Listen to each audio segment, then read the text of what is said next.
Hello everyone, welcome to the third video in this series.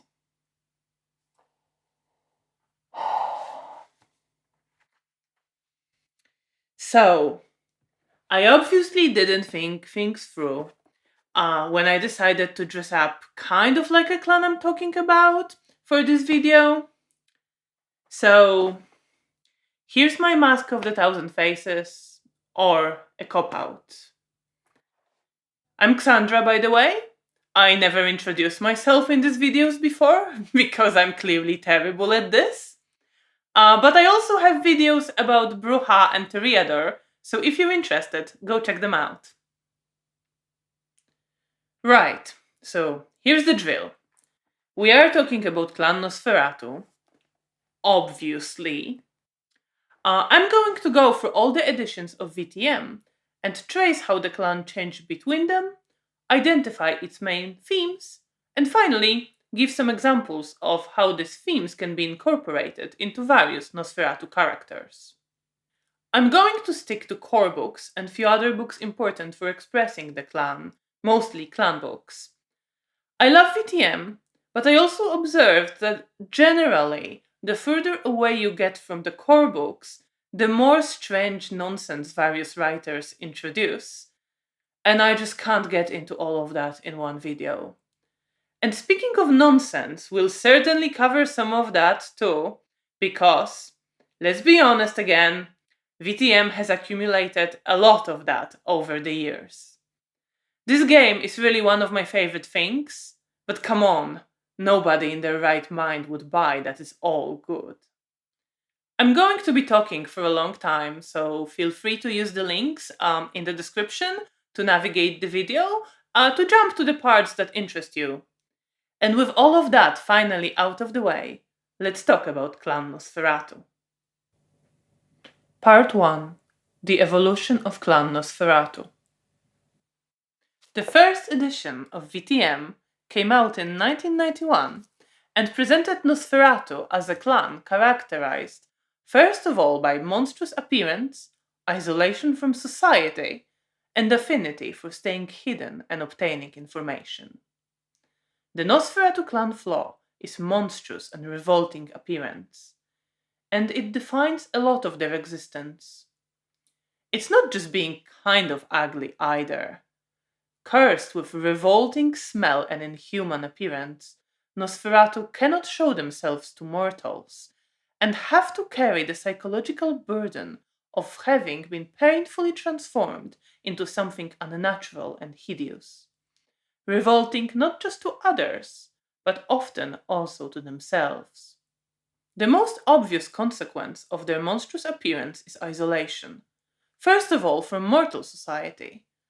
But Kindred society isn't very keen on prolonged company of the Nosferatu either. Other Kindred describe them as loathsome beasts or too nauseous to tolerate for long.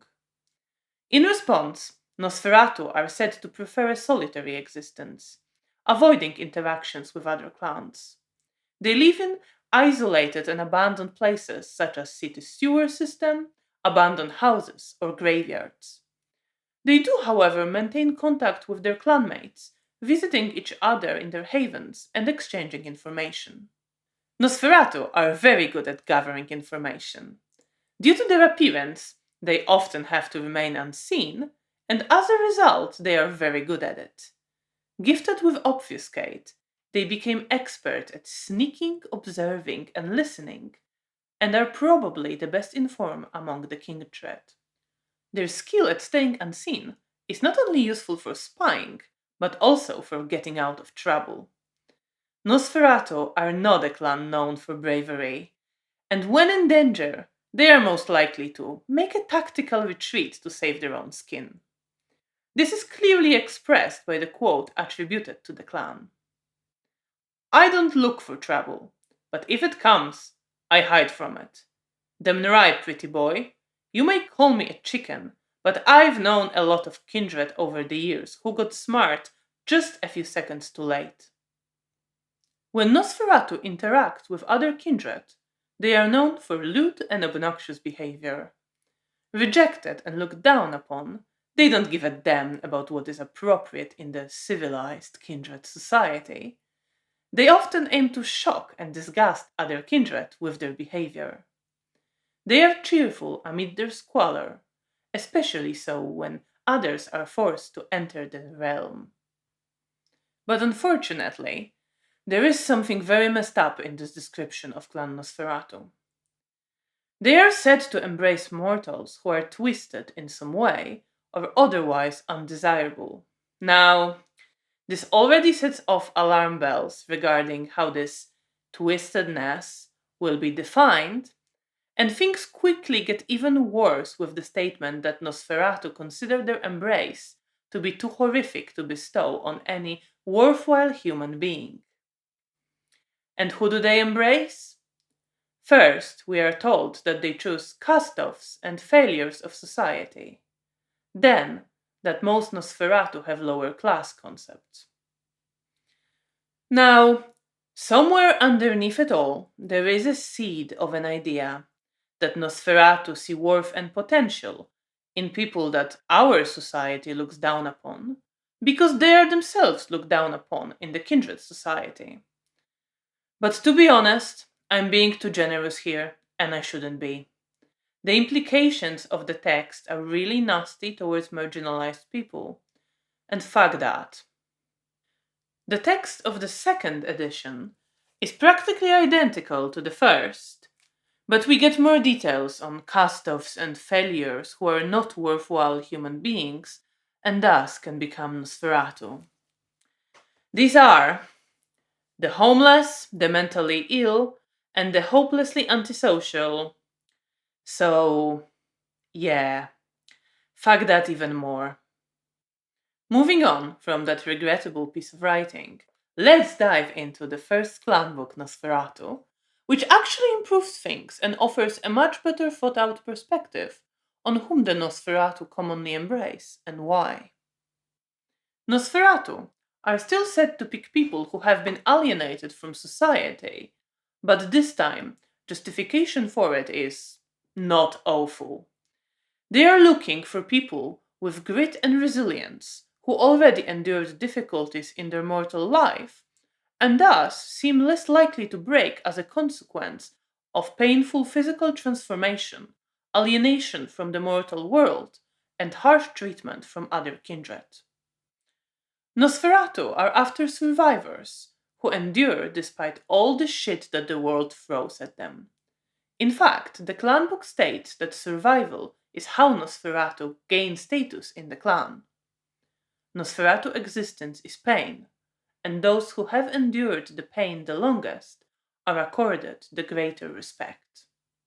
Nosferatu are a practical, down-to-earth clan, preferring to embrace those who have bent rather than broken under the weight of life. Of course, bending under the weight of life has further implications, signifying not just endurance, but also accepting one's fate instead of attempting to stand up against it. Nosferatu are not a rebellious or courageous clan, but one who keeps low, avoids trouble, and in this way survives. Of course, Nosferatu don't only embrace people with ability to endure pain and marginalization. Some are chosen for useful skills that they possess, while others are embraced out of spite. Cursed with monstrous appearance and ostracized from society, Nosferatu are not above embracing people just to show them. They are bitter and resentful about their looks, and they can direct this resentment at all beautiful people, sometimes deciding to turn them into monsters out of spite. They use embrace as a way to punish and hurt those they find vain, proud, or otherwise annoying. The opening story in the clan book features a Nosferatu embracing a goth girl because her fascination with vampires pisses him off and he wants to lash out and punish her, which is very on the nose but perfectly expresses the bitterness of Clan Nosferatu. Now, I complained about in-character narration in VTM books before, but I think for the most part it actually works nicely in this clan book, and serves the purpose of expressing the clan.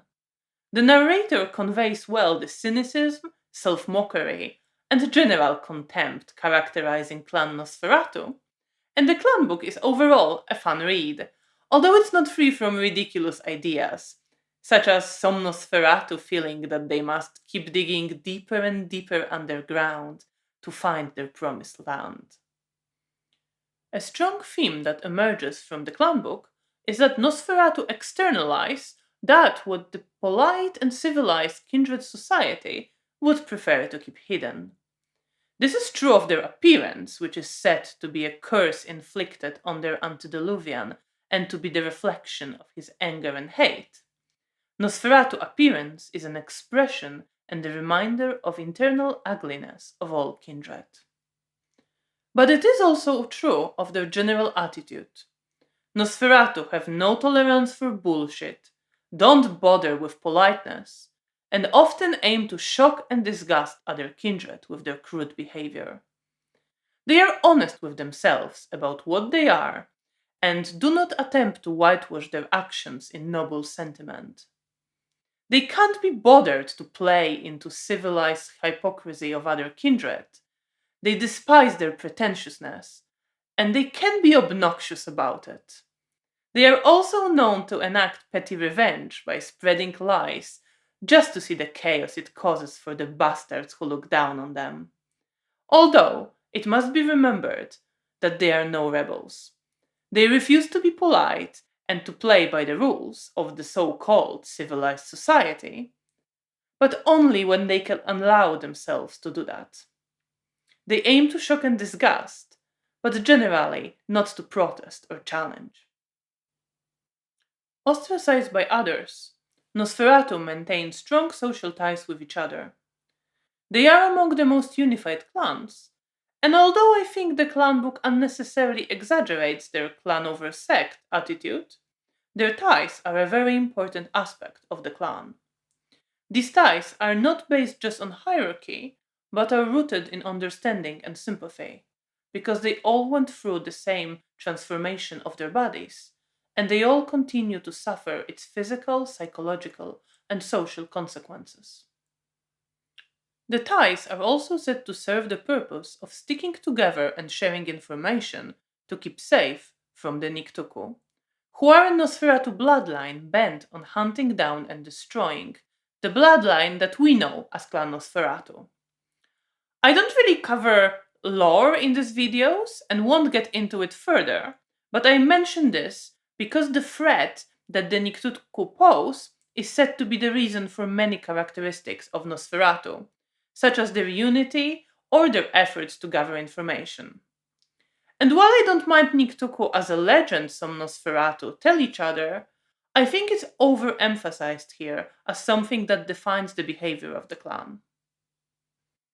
Vampire the Dark Ages presents Nosferatu in medieval times. A lot of their write-up is similar to how they were presented in the modern Knights. They are cursed with monstrous and revolting appearance, and are regarded with disgust and contempt by most other kindred.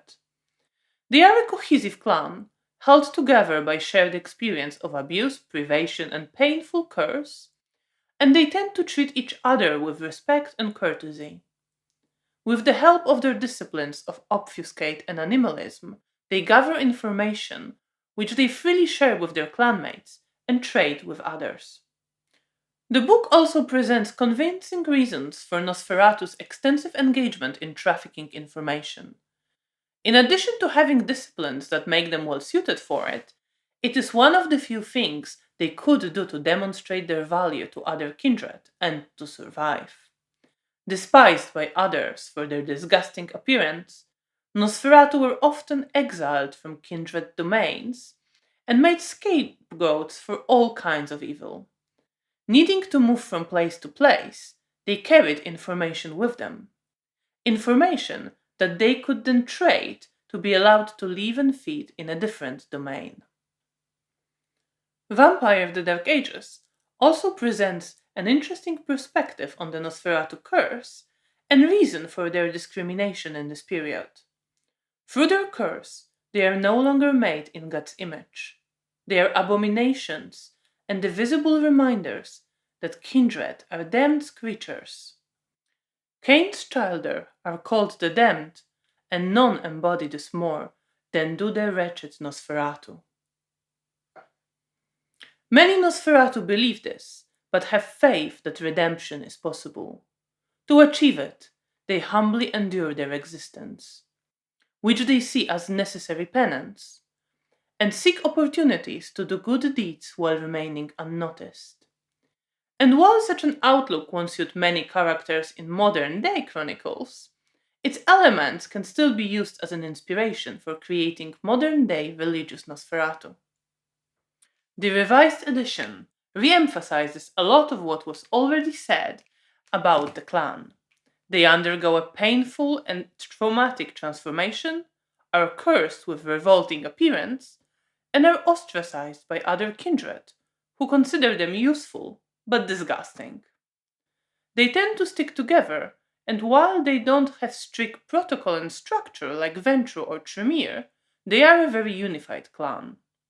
Shunned and reviled by other creatures, Nosferatu stick together out of equal parts necessity and loneliness.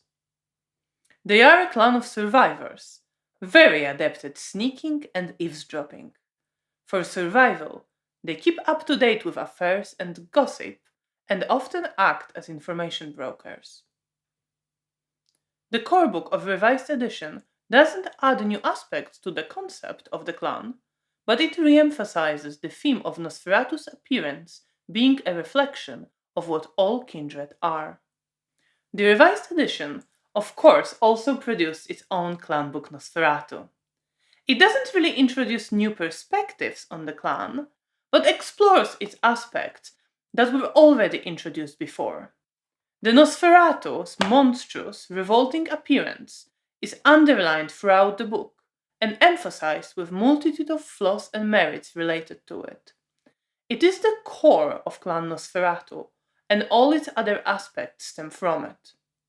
Their appearance is a curse, and it is also a visual manifestation of what all kindred are on the inside. Of all the kindred, the Nosferatu most resemble the beasts they hide within. Due to their looks, Nosferatu find themselves isolated from the mortal world and ostracized by the kindred society. While they are considered useful and can find a niche for themselves in any city through their ability to obtain information and perform tasks unseen, they are unlikely to gain a more prominent position among kindred.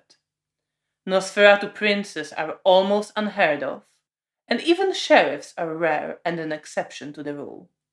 Nosferatu can be valued for their usefulness, but aren't given any prestige. On their part, likely as a reaction to how they're treated, Nosferatu don't much care about prestige in the kindred society. They despise its hypocrisy, arrogance, and politics. Nosferatu are often just as disgusted with vampiric society as the local kindred are with them. They are not likely to seek prestigious positions that would put a target on their backs. They prefer to be largely unseen and thus more likely to survive, while gathering information and using it to exert influence. This is well illustrated by Advisor character archetype, which presents a Nosferatu who uses his great people skills to prop up the authority of others, sucking up to people with power and promise, and hiding behind them as a way to both survive and exert influence. Nosferatu have a cynical outlook on themselves, other kindred, and the world in general. They don't delude themselves about what they are and their place in the world. They also aren't easily fooled by appearances of others, although the text implies that they can fall into a trap of seeing more faults in themselves and others than there actually are. When you're used to looking at the world through a sewer gate, existence can become very bleak. Those who have become bitter over Nosferatu's curse tend to see flaws and failings in everything around them. Clanbook emphasizes that Nosferatu value honesty and prefer to face reality, no matter how ugly it is. This, of course, doesn't mean that they won't lie to other kindred, especially those who disrespect them, but they have no time for self delusions and polite lies. They also don't hesitate to demonstrate their disregard for the social rules that govern kindred society. Nosferatu cultivate antisocial, crude behavior and shock other kindred both with ugly truths and with unsightly looks and odors of their bodies. Clanbook states that such shocking behavior is also a psychological weapon meant to shock other kindred into betraying secrets. But that seems like a bit of a stretch. Sure, it could work on some young and inexperienced neonate, but that's about it. Nosferatu are one of the most unified clans and cultivate strong social ties with each other. They have their own culture and customs and place great importance on treating each other with respect. Wading through shit is miserable enough. Treating other Nosferatu like shit is simply unacceptable. Prestige in Clan Nosferatu is gained from working for the good and survival of the clan. This involves, for example, contributing to Nosferatu Information Network or expanding cities' infrastructure to make Nosferatu's lives easier. The Clanbook places a lot of emphasis on Nosferatu influence on mortal infrastructure in order to ensure construction of places where the clan can exist out of sight. And I don't dislike this concept as such, but I think that, as often is the case in VTM, the Clanbook sometimes falls into the trap of overemphasizing kindred influence on mortal world to ridiculous levels. Clanbook also stresses the fairly egalitarian attitude of Clan Nosferatu. While their elders seek to impress obligations towards the clan on younger Nosferatu, they don't subjugate them to the extent that other clans do. All Nosferatu are, in theory, free to reject the clan and go their own way. But of course, this also means rejecting the protection and support that the clan can offer. Cooperation for survival of the clan extends only to the Nosferatu who choose to cooperate, and Nosferatu who have contact with other kindred will sooner or later find themselves under pressure to place their clan's concerns over that of their coterie. Finally, the Clanbook also indicates that Nosferatu cooperation sometimes crosses the sect lines. But it also emphasizes that such contacts are highly risky business. First of all, such meetings need to be conducted in utmost secrecy. And secondly, there's never a guarantee that a clanmate from another sect won't just choose to kill you. Dark Ages Vampire is a revised edition's take on vampires in the Middle Ages. Just like the previous Dark Ages book, it very appropriately for the setting leans into a religious aspect of the clan. Their unmistakably inhuman appearance marks them as creatures of sin, visibly set apart from humanity. Other kindred shun them, not to be reminded of their own damnation. Some Nosferatu seek solace in religion, hoping for forgiveness and admittance into heaven. They see their appearance as a sign of suffering that God wants them to undergo. Others, however, see their appearance as a sign that they're already damned. They don't seek God's mercy, but instead become monsters, seeking revenge on the living and other kindred. Nosferatu live on the margins of society, often among the sick. From there they watch and listen, and make themselves useful to kindred society by trading information. The high clans came to rely on them, although they of course still look down on them with disgust. Dark Ages Vampire also touches on something that, rather surprisingly, wasn't really explored before: Nosferatu relationship with their sires. The book states that such relationships are often uneasy at that since both Nosferatu transformation and existence are traumatic and painful, many Nosferatu blame their sires for it and seek to escape from them as soon as they can. And I think this is an important aspect of the clan to highlight. Of course, any kindred can have a difficult relationship with their sire, but it is especially likely in case of Clan Nosferatu. After all, many people wouldn't forgive someone for inflicting on them a painful, inescapable transformation of their body, followed by existence filled with disgust and contempt from others. 20th anniversary edition of VTM brings together a lot of what was introduced before. The Nosferatu are warped into hideous monsters, and while they are somewhat respected as information brokers, other kindred mock them and look down on them. While they are pushed to the margins of their society, they stick together and are among the kindred most likely to share a communal haven. Some make an effort to hide their appearance, while others aim to shock and disgust.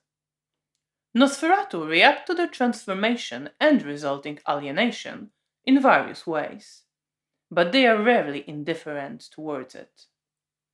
It is hard to be an object of utter revulsion and not let it shape one's disposition towards one's kindred in some way. An interesting and thematically very fitting change to Clan Nosferatu comes from V20's change to obfuscate discipline.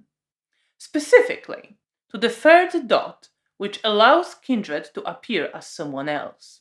Previously, it did not cost blood, but now it costs the number of blood points equal to the difference between kindred's appearance rating and the one they want to appear as.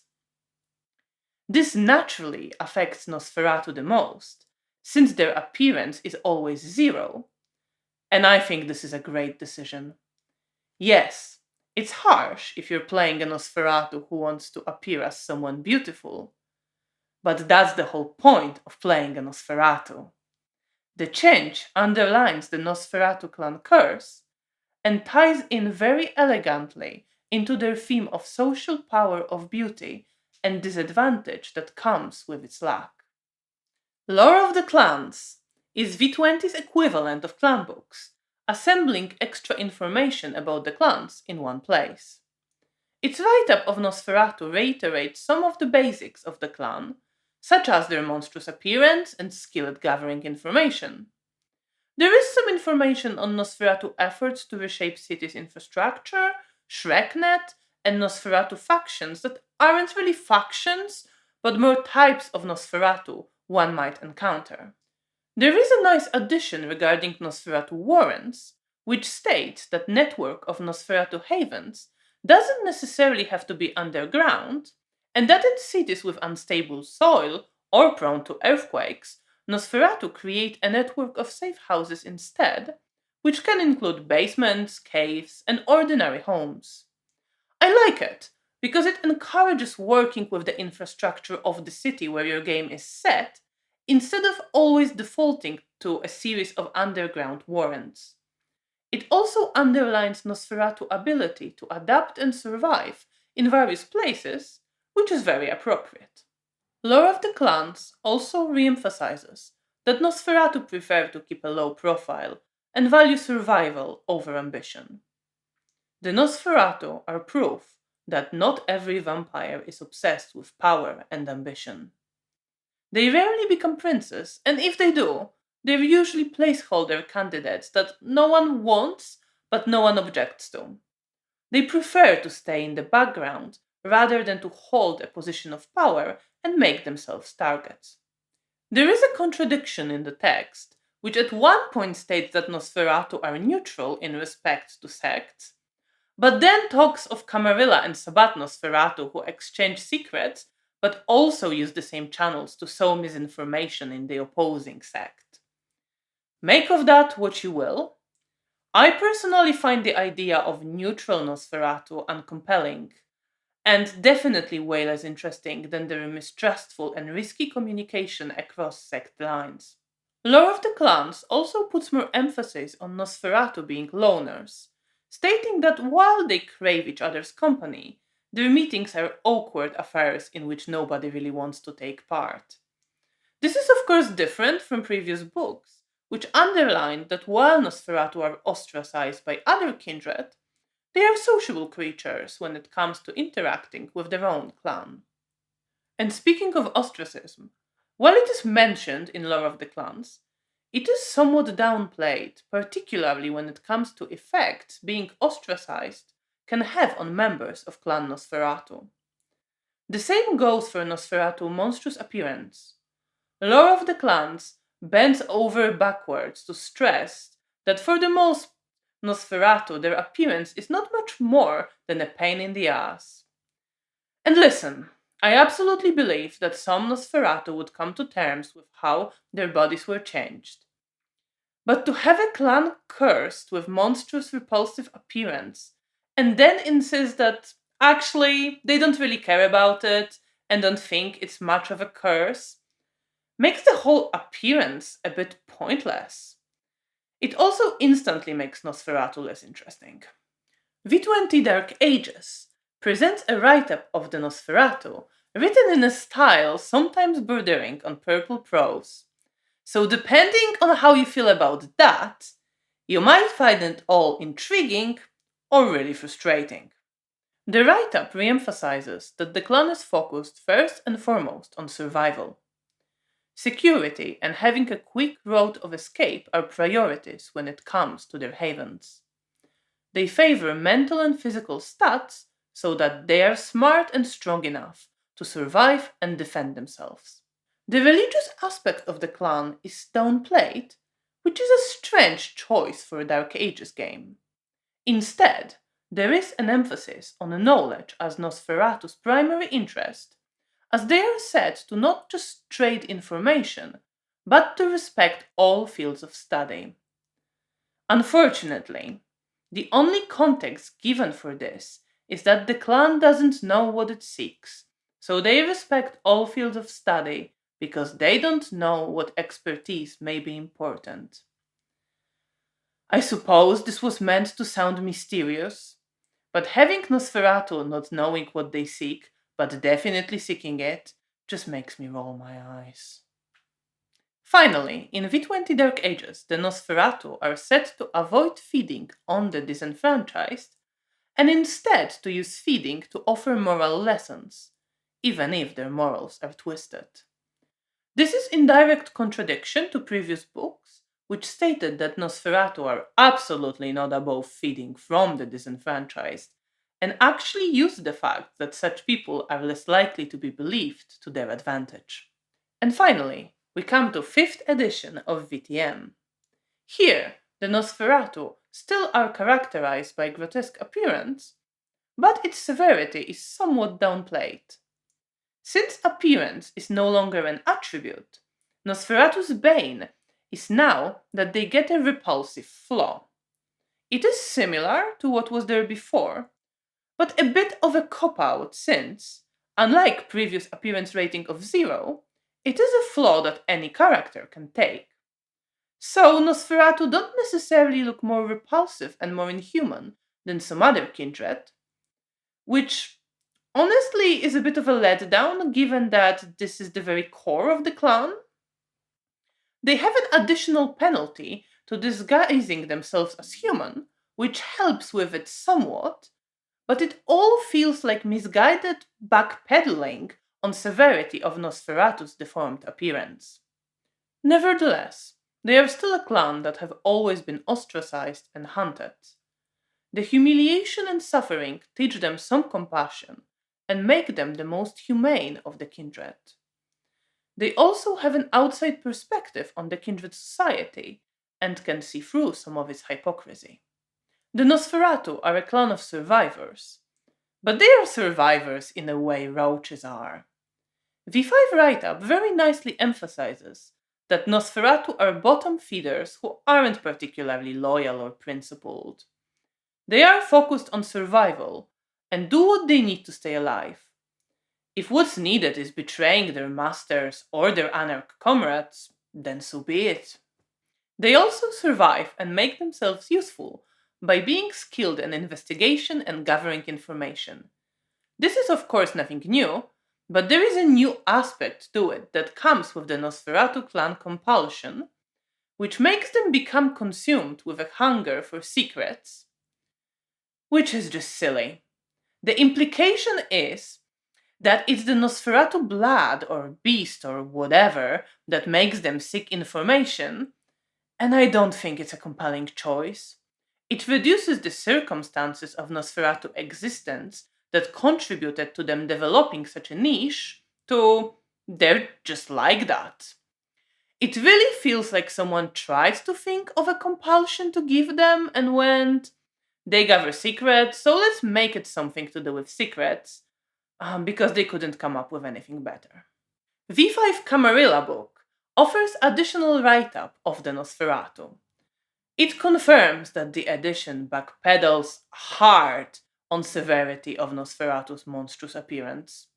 Whereas previous editions generally underlined that Nosferatu cannot pass for a human being, here we read that they can fit in at a rehab, homeless shelter, or medical facility, and only the unlucky ones need obfuscate. And honestly, that's just disappointing, because the whole point of Clan Nosferatu has always been that they don't look human. That was literally their main feature that defined pretty much everything about their existence. Here it's diluted with no clear purpose or payoff. At the same time, the Camarilla book emphasizes the alienation of Clan Nosferatu, brought about by not wanting to show their new faces to people they once cared about. Of all the clans, the Nosferatu are the least likely to directly associate with former mortal connections.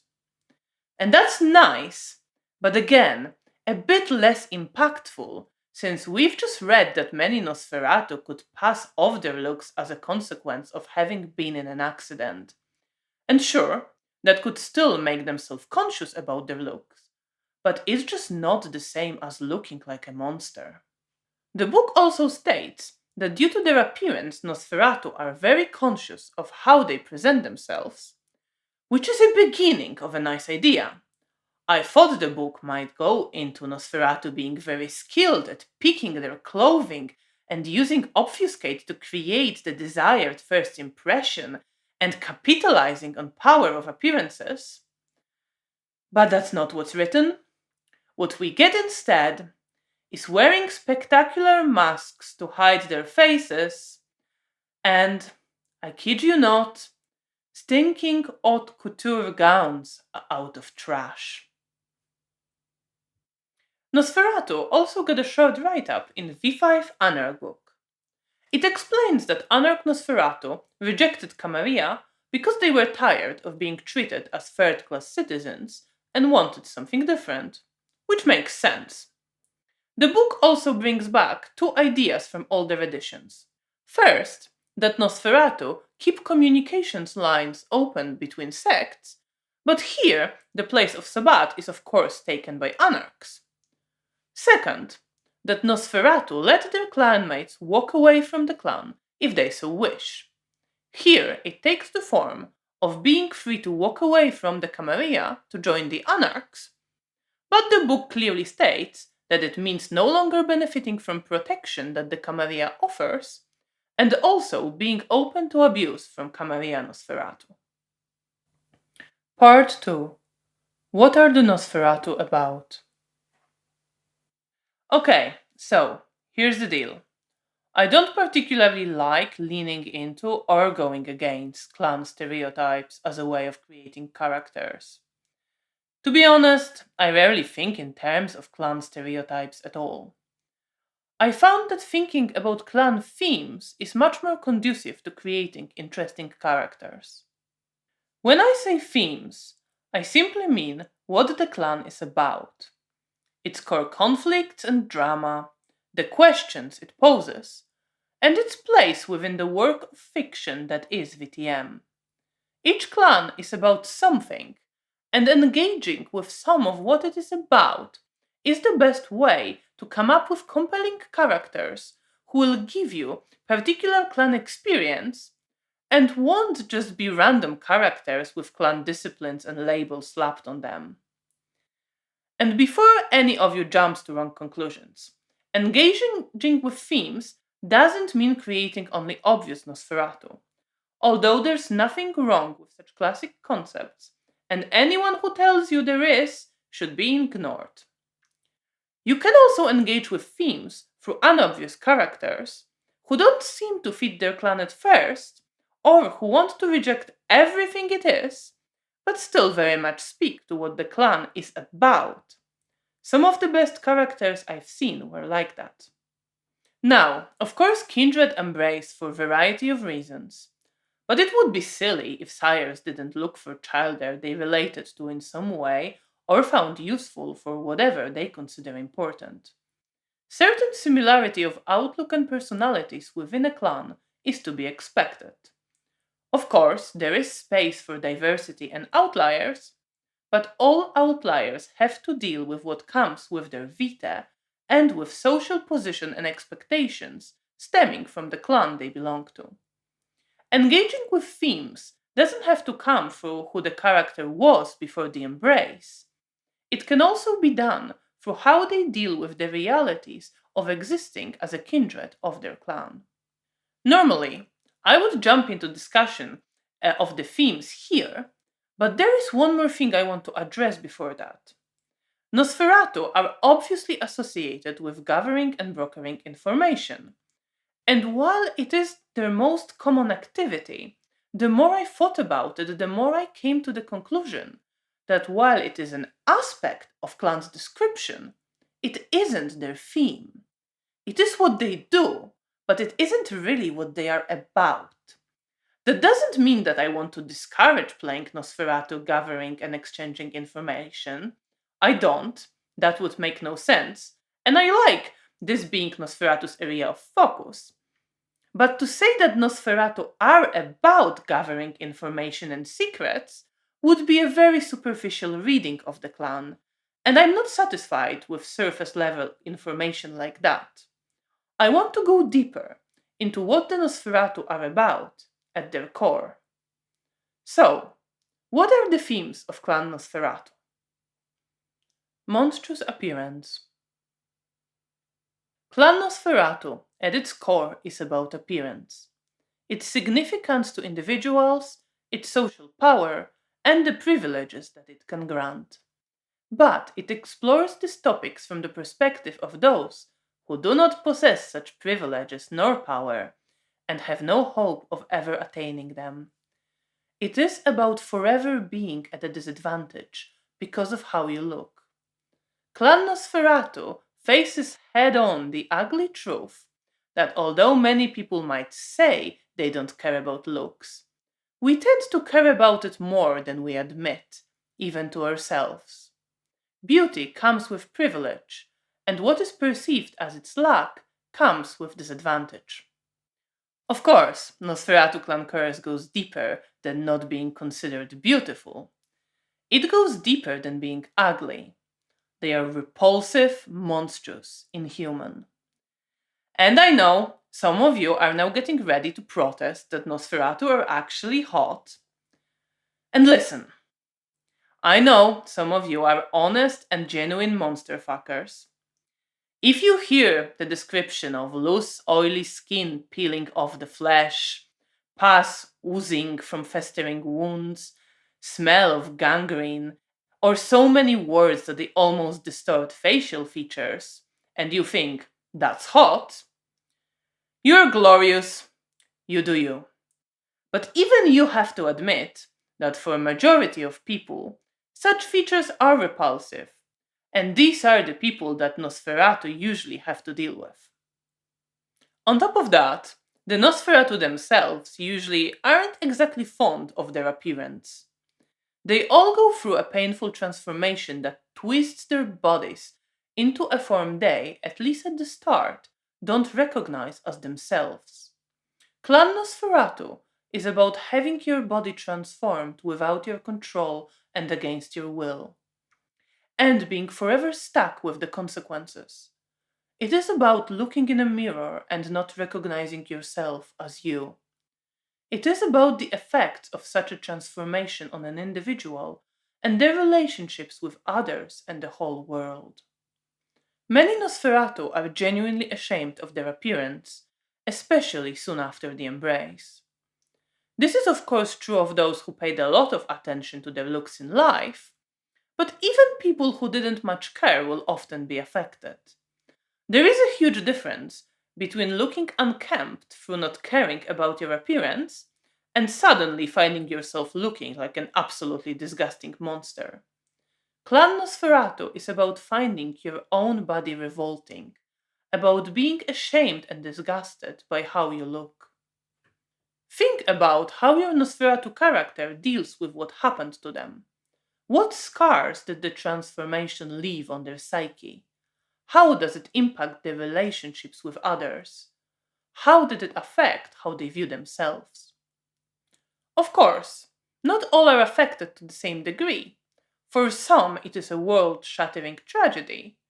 Others come to some sort of peace with it, but still carry the pain and humiliation deep inside them. Some delight in disgusting others, but do it just for show, to avoid facing their pain. Some might genuinely adjust well and eventually not dwell too much on how they were changed. But even they are affected by social and personal consequences of their transformation. Alienation. Nosferatu existence is often a lonely one. While other kindred can usually maintain some relationships with mortals they care about after the embrace, even though it may be a bad idea, this is impossible for young Nosferatu. The very sight of their face is a masquerade breach, and until they master the gift of obfuscate to the sufficient level, they are unable to interact with the mortal world.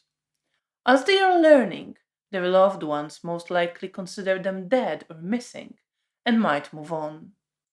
And even when the Nosferatu learn to use their gifts to pass as humans, they can never interact with the mortal world as themselves.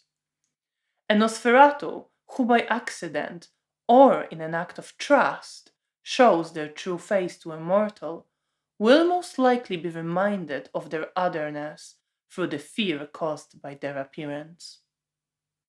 Clan Nosferatu is about being torn away from the mortal world and being forever alienated from it.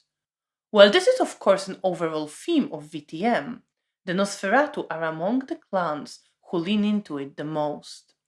They are the terrifying monsters skulking in the dark, able to observe the mortal world and sometimes pretend to be its part, but unable to show themselves as they are. The alienation from the world they once belonged to certainly leaves marks on the Nosferatu psyche. Of course, different characters respond to it in different ways. Some might obsess over the mortal world, stalking their former loved ones or those who remind them of them, but feeling too ashamed to approach. Some will risk interaction, showing up as someone else to have a conversation with a loved one, and suffering the pain of not being recognized. Some might even risk revealing who they are, courting disaster. Some will give their vita to those they long for and drag them into something disturbing and toxic. Others might choose to retreat from the mortal world, not to have to bear being faced with own monstrosity and otherness. They might become loners, unwilling to interact with anybody. Of course, there are also Nosferatu who accept their alienation, consoling themselves with casual interactions under obfuscate, obsessively throwing themselves into whatever work they're doing, or bearing their fate with quiet determination. But all Nosferatu have to, in one way or another, contend with alienation and loneliness, which are only compounded by the treatment they receive from other kindred. Marginalisation. The Nosferatu aren't only alienated from the mortal world, they are also pushed to the margins of the kindred society. Regarded with disgust and contempt, they are considered lesser, inferior to other clans. In terms of status and position your vita grants you, you can't do much worse than being a Nosferatu. Oh, some kindred certainly feel compassion for the Nosferatu, but even they often don't really consider them equal.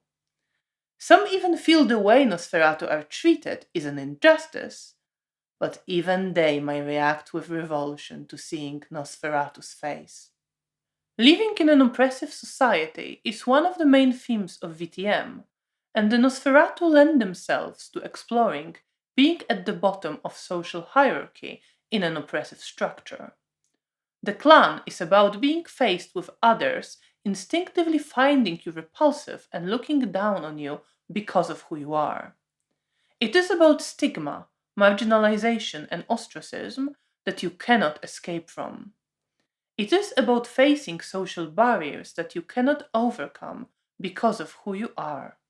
This is, of course, not to say that all Nosferatu are considered lesser than all other kindred, or that they can't ever accomplish anything in the kindred society. Social oppression doesn't quite work like that.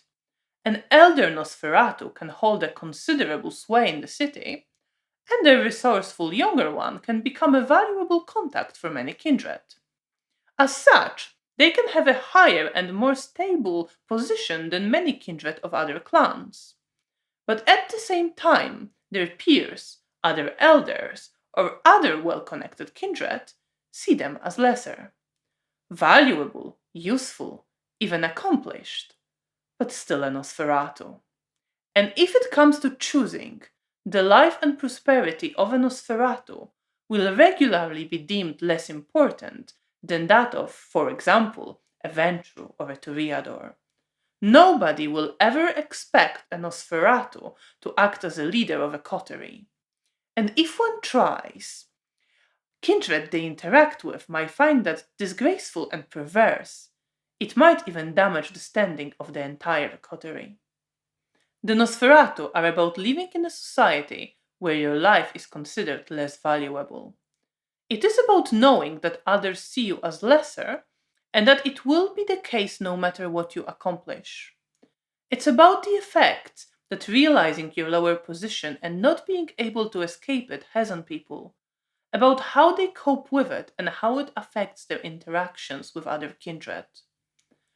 Some Nosferatu don't show their anger and humiliation, grit their teeth, and work to become as accomplished and indispensable as they can be. Some despise the kindred society in turn, and might even reject it, becoming loners who barely speak to anyone, although that is a difficult and dangerous existence. Some might attempt to rebel and draw anger of not just other kindred, but also their sires and elders of their clan. Many just do their best to keep going, doing their tasks and longing for any genuine friendly connection. All of this is not to say that Nosferatu cannot experience genuine friendship or love with kindred of other clans. Especially younger kindred often haven't yet internalized the prejudice against the Nosferatu. But it can also be true of some of the older ones. People will become friends with the Nosferatu, and some will love them. But close relationships with the Nosferatu can have impact on social standing of this kindred. They can be mocked for it, considered less serious, even ostracized themselves. Being a Nosferatu comes with realizing that because of who you are and how you're seen, those who genuinely value you as a person might also be seen as lesser. Survival. Between their painful transformation into monsters, loneliness, and ostracism, the Nosferatu don't have it easy. And yet, the clan perseveres, focused on survival as its most important priority. The Nosferatu are about keeping going no matter how shitty your existence is. They are about being dealt the worst possible hand in life and still trying to make something of it, even when you know that you can't dream of reaching the position and influence that is just handed to others. If you are into lore elements like the Niktuku, survival becomes even more crucial aspect of the clan, driving most of Nosferatu's decisions and activities. But even without that, the Nosferatu must prioritize survival in order to make it at all. Unable to easily blend in with the mortal world, they need to find places where they can exist relatively undisturbed. Ostracized by other kindred, they need to make themselves useful to ensure their place in their society. The Nosferatu are a practical, down to earth clan who put survival over a desire for power, pride, or any lofty ideals that might drive other kindred. They are more likely to keep a low profile than to seek public recognition and important titles.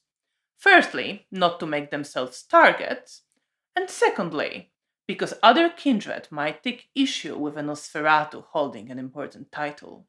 They are not proud and generally content to be seen as lackeys and underlings, but of course their loyalty is fickle.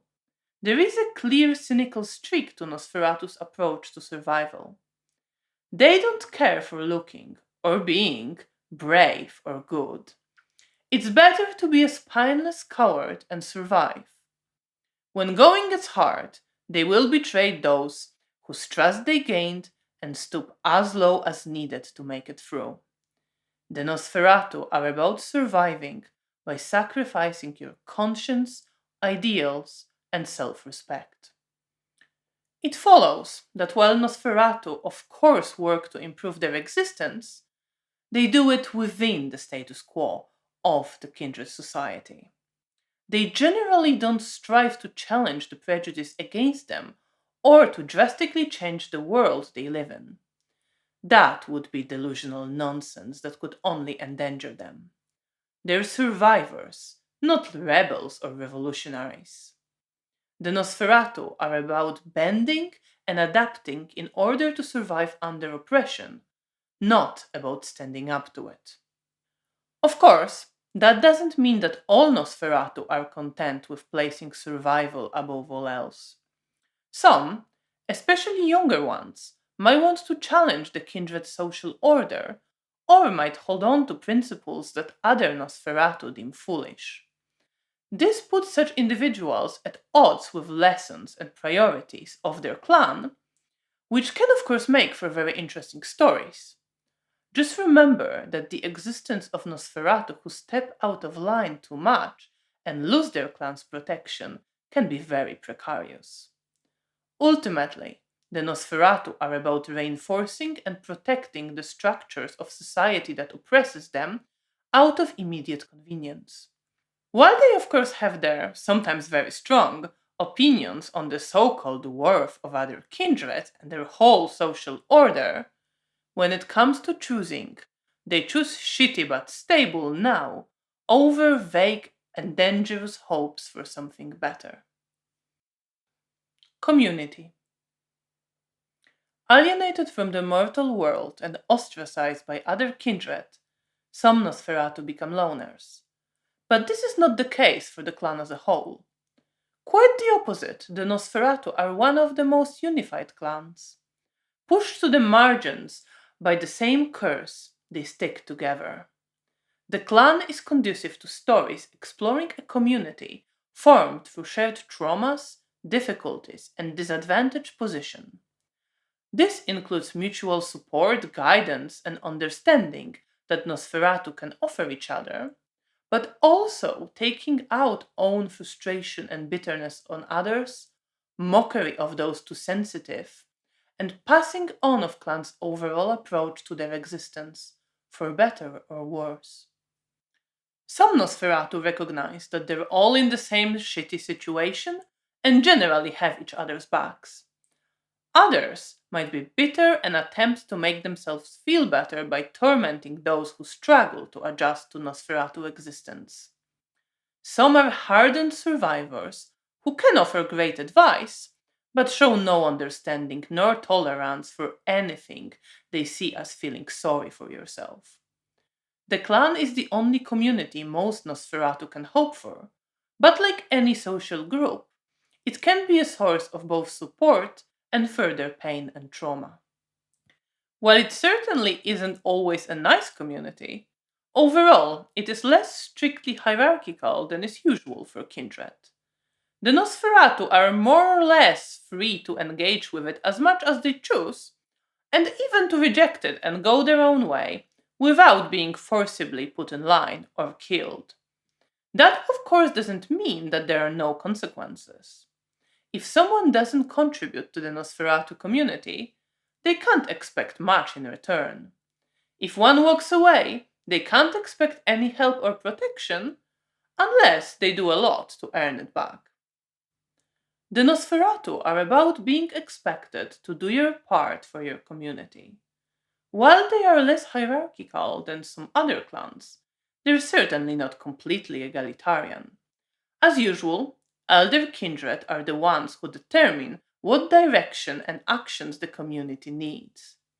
They don't always explain the reasoning behind the things they ask for, and, like any elders, they expect tasks to be performed regardless.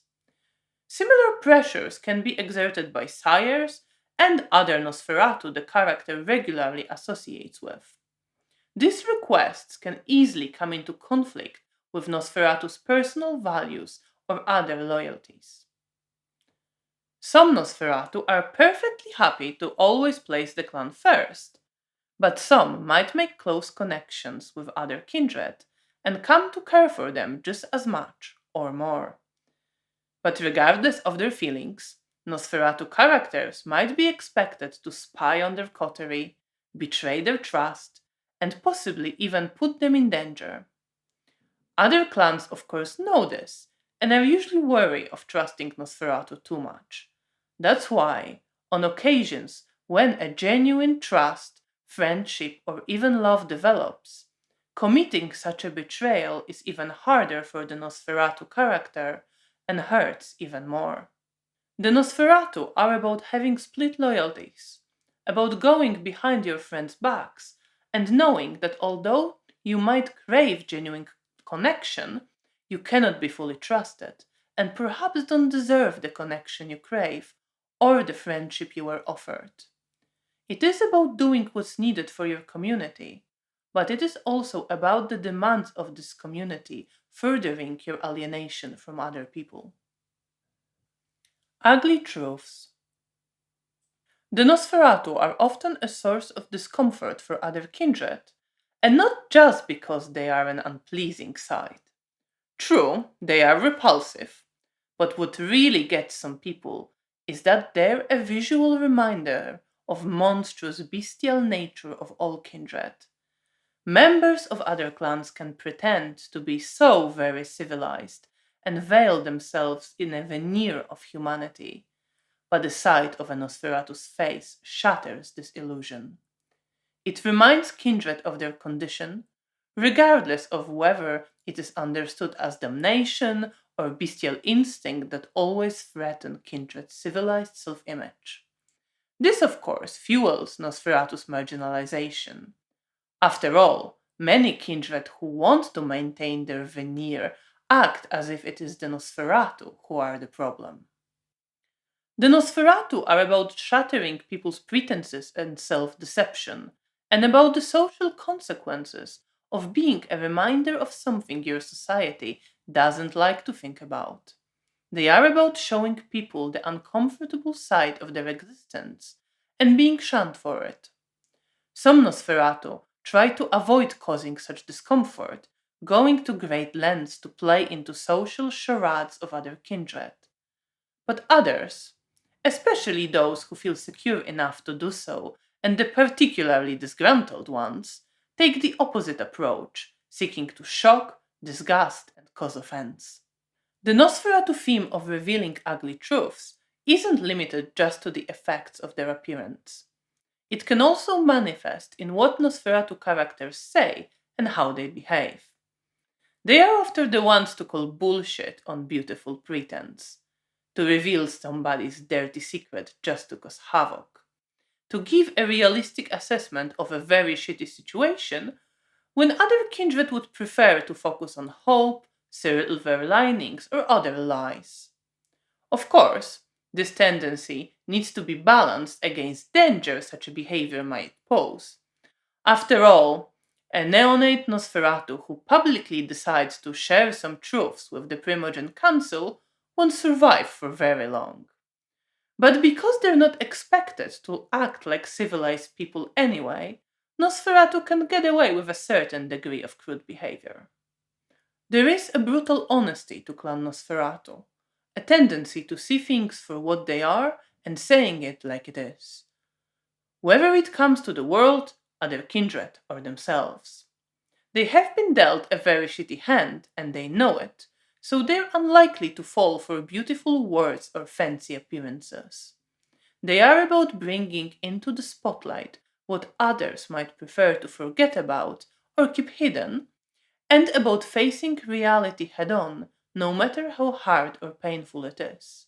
And of course, for the Nosferatu, it is usually pretty damn hard and painful. Cynical outlook.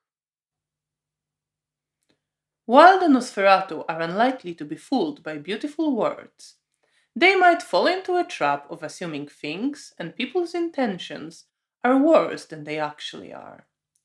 They are about the pitfalls of an excessively cynical outlook, about psychological consequences of always expecting the worst of others, and about how a belief that things can't get better leads to complicity in oppression. To the Nosferatu, the idea that kindred society could treat them better is just a fantasy, and the Nosferatu are not the ones to delude themselves like that. Survival demands facing things as they are, and they are, and have always been, shit. To a Nosferatu's mind, it's better to deal with it and move on than to deceive yourself that you can become someone respected or that someone will see you for who you truly are and care about you. Consequently, many Nosferatu don't even try to improve their situation in any significant manner. Many might also miss out on genuine connection and friendship because they assume an ulterior motive where there isn't any. They are about perceiving the world as ugly to the point where you lose the sight of truth. This is, of course, not to say that all Nosferatu adopt this outlook to the same extent. Some will fall deep into the trap of always expecting the worst and become isolated, paranoid, and miserable individuals. Others will manage to stay more or less grounded with a pessimistic tendency. Some, especially young ones, might resist this line of thinking, hope for something better, seek genuine connection, and aspire to change kindred society. They are, however, likely to be mocked and talked down to by their clanmates, some of whom might do so out of genuine wish to help a young Nosferatu come to terms with reality. And of course, the young ones who don't listen will eventually come face to face with how little their hopes, well-being, and lives matter to other kindred. Retaining a hopeful outlook as a Nosferatu is an uphill struggle against the kindred society as a whole and your own clan. Some might persevere for a long time, but many of those who start off as hopeful eventually find themselves advising cynicism and keeping your head down to their newly embraced clanmates. Part 3. Creating Nosferatu characters. In this last part of the video, I will give some examples of how you can incorporate these themes into Nosferatu characters. Remember that you don't have to include all the themes in every character. I generally like to start with one or two in my basic concept and then see what else fits. The first example is Dominik. He's an NPC in my current chronicle, but could also easily be a player character who leans into the themes of monstrous appearance, alienation, and marginalisation, engaging with them primarily through the lens of his art. In life, Dominik was a ballet dancer. He dedicated his life to mastering his skill and was beginning to gain international fame when he was embraced. His sire was a bitter Nosferatu who turned him out of jealousy of the admiration and spotlight Dominik enjoyed, and out of the desire to have the beauty of his art to himself. The embrace shattered Dominik. Sudden transformation led him to no longer recognize himself in the mirror. He suddenly felt estranged from his body, but even worse was what the change represented. He was no longer able to perform. Everything he dreamed of and worked for was gone. Dominik grew increasingly depressed out of alienation, not so much from people from his mortal life, but from the life itself. He longed for performing, but he knew that he could no longer have his career. For a long time he couldn't even show himself to mortals. His dream career was suddenly out of reach, taken from him by the embrace.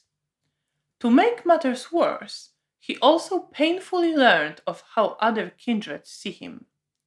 On the few occasions when he tried dancing in front of other kindred, he could see pity in their faces. Despite his skill, he was a sorry sight to them, because he was a Nosferatu trying to do something beautiful. That realization almost broke him. He felt embarrassed, hated his new body, and hated what was done to him. Dominik grew increasingly depressed and estranged from his clan. While some Nosferatu tried to reach out to him and help him, he didn't want to be one of them.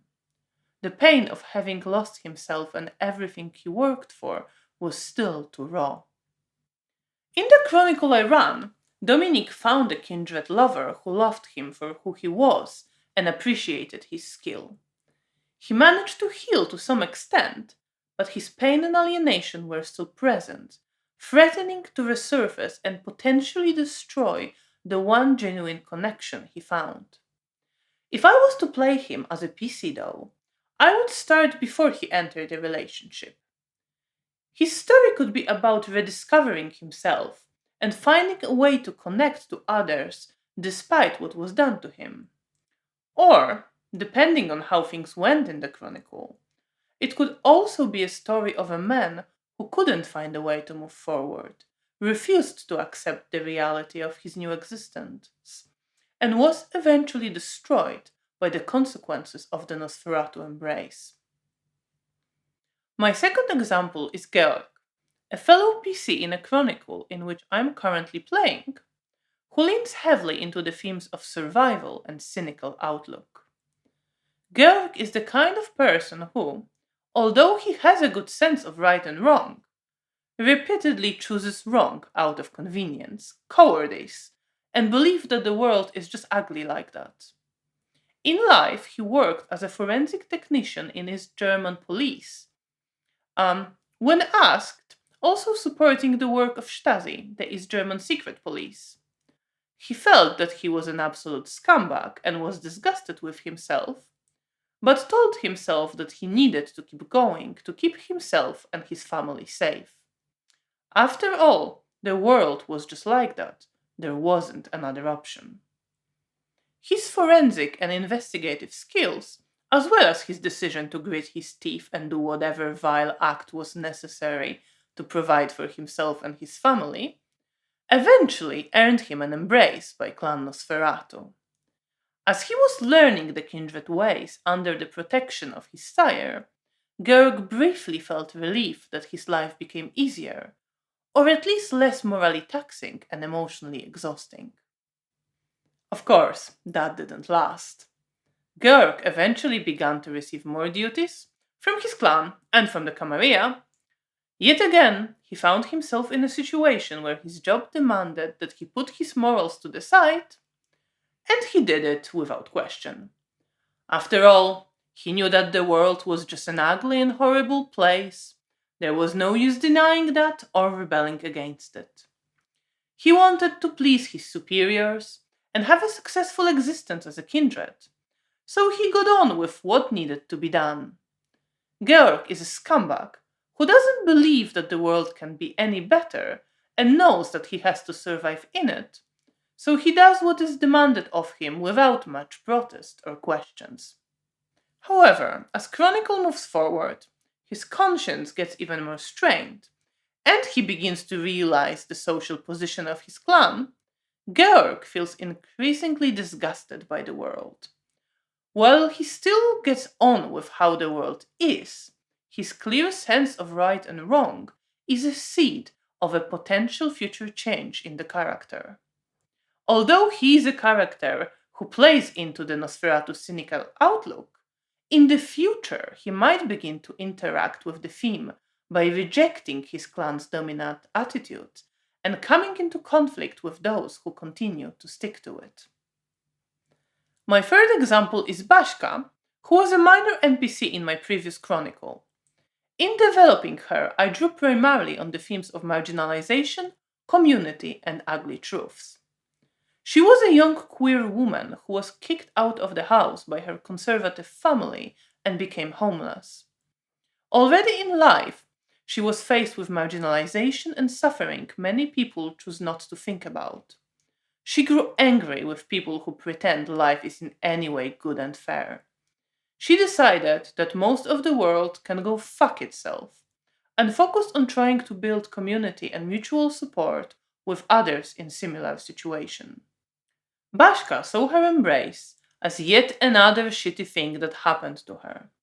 She was angry about it, and even more angry when she realized that she ended up at the bottom of a different social hierarchy, but she also recognized exactly what was up. She's been there before and responded just like she did in life. She decided that other kindred can go fuck themselves, and didn't mince words when someone showed disgust at her appearance or looked at her the wrong way. She also quickly started to feel solidarity and sense of community with other Nosferatu, and actively wanted to help her clan. She knew they were all in the same shit, and believed that they had to stick together, so she was willing to contribute as much as she could. This gained her favor from her sire and elders, who mostly spared her contact with powerful kindred who could take offense at her disrespectful behavior. Baśka is a character who strongly cares about her clan and for that enjoys its support. She is, however, always on edge when interacting with other kindred. She expects them to look down on her and aims to shock them with her appearance and behavior to see if they will respond with disgust. Once they do, she doesn't hesitate to show them contempt in return. Of course, she has some sense, and despite really wanting to, she doesn't try it on too powerful kindred. But her standoffish manner tends to put her at odds with neonates of other clans. She doesn't hesitate to mock them for not coping with kindred condition. After all, they have it easy compared to the Nosferatu, so they shouldn't complain. While she is quick to defend her clan, she can too easily dismiss suffering of other kindred. In the chronicle I ran, Baśka eventually began to realize that other neonates also deal with a lot of undeserved shit, and began to develop a sense of solidarity and community with them too. If she was to be a PC, such realization and opening up to other oppressed kindred could also be a part of her story. But, depending on how she was treated, she could also always feel that she isn't seen as an equal, and through contacts with other kindred, strengthen her conviction that her solidarity and loyalty is only to Clan Nosferatu, and fuck everyone else. My next example is Gravedigger, a Sabbat NPC in my current chronicle.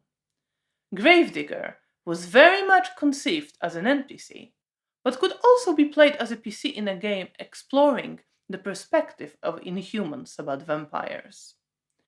Gravedigger leans into Nosferatu themes of monstrous appearance, community, and ugly truths, but presents a different, Sabbat spin on them. He no longer clings to even a veneer of humanity, so his appearance is not something he feels any shame or distress about. Quite the opposite, he delights in it. It is his means of testing the strength of spirit of his packmates. He shows himself in all his monstrous, disgusting glory, and if they show any discomfort when he approaches or touches them, it means that part of them still clings to human perspective and instincts. That, of course, is a truth that they might prefer to keep hidden, even from themselves. But Gravedigger doesn't tolerate such self-delusion. A facade of strength is not enough. His packmates must be devoid of human weakness at their core. Having embraced his monstrous nature, Gravedigger uses his form to test others, show them the ugly truth about their weakness, and, in a twisted way, help them grow. Leaning into the theme of community, Gravedigger is very concerned with the growth of others, especially the young Canaanites. He is the one to bury shovelheads in their graves, and he guides the ones who make it out towards becoming proper members of the Sabbat. He gives them a chance to prove their strength, and in his monstrous way helps them shed their morals and human instincts. He is a teacher by nature and cares deeply for his young ones.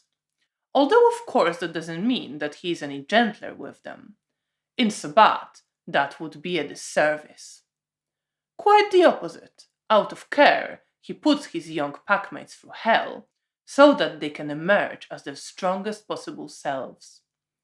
He is also especially fond of young Nosferatu, and while he would never show them any leeway, he delights in seeing them thrive, especially when they manage to best some self-important La Sombra or Zimishi.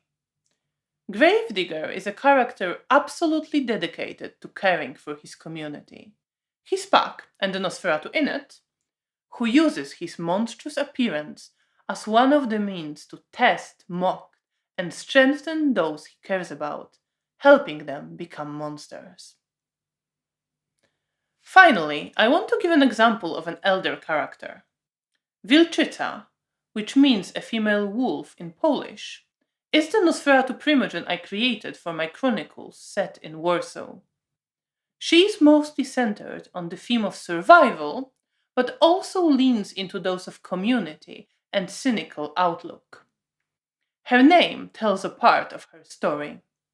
It is a name that was used to call sex workers who, due to disease or old age, were kicked out of their brothels and worked the streets on the outskirts of Warsaw, where they were subject to violence from both criminals and the police.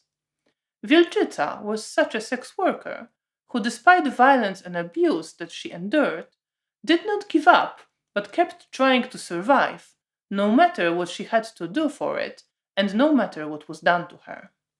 This impressed her sire, who brought her into Clan Nosferatu. Wilczyca's reaction to her embrace was complicated, but overall she adjusted quickly and well. The painful transformation of her body was yet another trauma inflicted upon her by someone with more power, and her relationship with her sire remained forever strained. But she also quickly picked up on the fact that, first of all, she was given a form of life instead of dying on the streets, and secondly, that this new existence offered gifts that would help in her survival. As a young Nosferatu, she became just as focused on surviving to see another day, month, and year as she had been in life. She started calling herself Wilczyca to reclaim the name and to remind herself of her ability to survive no matter what. And she was very good at surviving. Wilczyca eventually began to lead her clan after many Nosferatu, including her elders, perished during the destruction of the city during the Second World War. She rose to the challenge and focused her energy not only on making it through this difficult time herself, but also on helping her clan do the same. Her instinct to survive extended to encompass not just her, but other Nosferatu, who, just like her, had the grit and determination to do what was needed to make it through. Wilczyca is an elder focused on protecting her clan and ensuring the survival of its members. However, she isn't exactly compassionate or kind. Long existence marked by abuse, marginalization, and struggle made her colder and hardened. She will go out of her way to protect her clanmates, but she expects them to face the realities of their existence, adjust, and contribute to clan's survival. She can be a great mentor to those who showed the right spirit and are determined to make it through their trauma and pain, but she doesn't waste time trying to save those who break under the pressures of Nosferatu existence or delude themselves about their situation. She is ready to accept them when they come to their senses, but until then, they're on their own. Wilczyca explores the Nosferatu community from the perspective of someone who is leading it, feels responsible for it, and decides who deserves its protection. Wilczyca is also fiercely dedicated to upholding the Camarilla in her city. She believes that the sect offers her clan the best chance for survival and is the second most important primogen in strengthening its control of Warsaw. She is also personally loyal to the prince, who helped rescue many Nosferatu during the city's destruction, and that loyalty and gratitude fuels her dedication to the Camarilla. Wilczyca, of course, is not deluded. She knows that the Ventrue prince, despite their close relationship, still sees her as a subordinate. But she doesn't really mind it. There's nothing wrong with being a subordinate if it helps her and her clan survive. She expects her clan to forget pride, put up with disdain from other kindreds when necessary, and focus on helping the clan thrive within the status quo. She cares for her community, so she expects them to have a pragmatic, cynical outlook and adapt to their situation without being distracted by any ideals, grievances, and dreams, because that, according to her, is the way to survive. And that is the end of the video about Clan Nosferatu. I hope you enjoyed it and that it gave you some inspiration for Nosferatu characters. I've been really enjoying doing these deep dives into clans across editions, and I plan to be back in probably a few months with a video on another clan. So I guess watch this space. And in the meantime, make some Nosferatu characters and have some wonderfully tragic VTM chronicles.